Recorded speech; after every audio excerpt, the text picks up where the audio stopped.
Bismillahirrahmanirrahim. Mr. Guy Ryder, DG ILO, I want to thank you for holding this virtual ILO summit and at a very critical time for labor all over the world. The lockdown, because of the pandemic, has hit the labor community the most. And this is why this summit is extremely important, because the issue is ongoing. The virus, the pandemic is ongoing. In some countries it's coming down and then peaking. In other countries it is still peaking. And so therefore it's very important that all of us have some sort of a combined strategy to deal with with this vulnerable section of a society, labor. I will just give you an idea of what we went through, what Pakistan went through when we imposed the lockdown to stop the spread of the virus. We were faced with this twin challenge. On the one hand, we had to deal with a spreading disease which we knew would overwhelm our hospitals. Our healthcare, we knew, could not cope if suddenly this virus peaked. So on one hand, we had to slow the spread of the virus. But then we had this other problem. What do we do with this informal part of our economy where most of people were self-employed, where the labor force was not registered? So we had no record of our labor force. So when the moment we imposed the lockdown, suddenly all these people became unemployed. And not just unemployed. The self-employed people or the people who were not registered, and that's the majority of the labor in our country, in the informal sector. Now the problem we faced was that this labor, their families depended upon the incomes, the daily incomes or the weekly incomes of this labor. And if they could not earn, their families could not eat. So in the beginning, we had the situation in the first 2-3 weeks where cars going into poor areas of our society were actually attacked by people who were hungry. So therefore, we came up with this idea of a smart lockdown. We decided that we would, on the one hand, stop all places where there were public gatherings. So schools, colleges, marriages, anywhere, sports activities, everything we stopped. But on the other hand, we allowed other activities like construction and agriculture. We did not stop any workers in the agricultural area because, of course, then we would have had a huge food crisis. But construction activity, which employs most amount of workers in our cities, we open it up fairly quickly.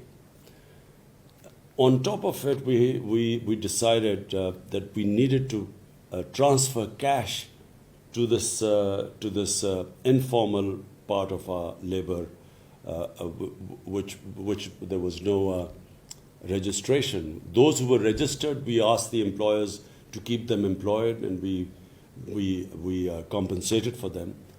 But the ones who weren't registered, we set up the system of people registering with our SAS program, which was this program through which we distributed money.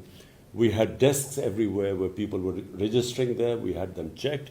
And then in Pakistan's history, never was so much money transferred to so many people in such a short space of time.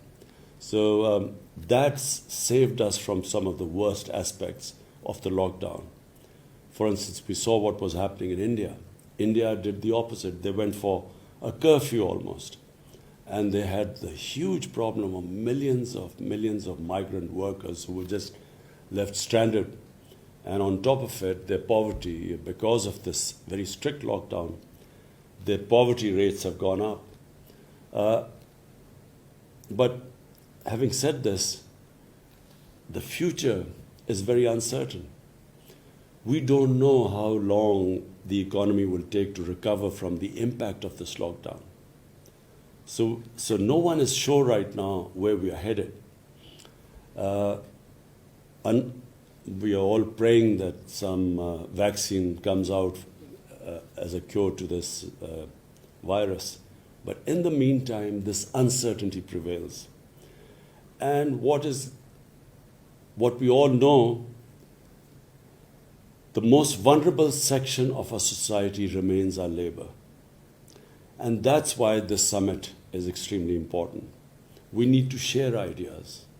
We need to have some sort of a joint strategy on protecting our labor class, our laborers who are at the moment, businesses are going bankrupt. The small and medium industry, which employs the highest number of people, is the most vulnerable. In fact, the most bankruptcies are in the small and medium industry. And that's why we need some sort of a strategy. Our second problem is, of course, our workers who are working abroad. This country depends upon their remittances, and not just Pakistan. I know a lot of other countries depend upon the remittances of their labor working abroad. Mr. Guy Ryder, we need some strategy of how we can convince these countries to be a bit more sympathetic, even though we know all countries are facing huge problems right now. But we need them to be sympathetic to these laborers who are working in countries which we know are facing problems. Secondly, we need some joint strategy, how we can soften the impact on laborers all over the world. So I thank you again for holding this very important conference at a very critical juncture in history as far as labor is concerned. And we would love to share ideas with other people. We would like to know what other countries are planning to do, what their experiences are. We will of course keep people other countries updated with what we are facing and what we feel the way forward is. But this conference is a beginning, I feel. After that, this constant exchange of ideas I'm sure will help all of us to help our labor.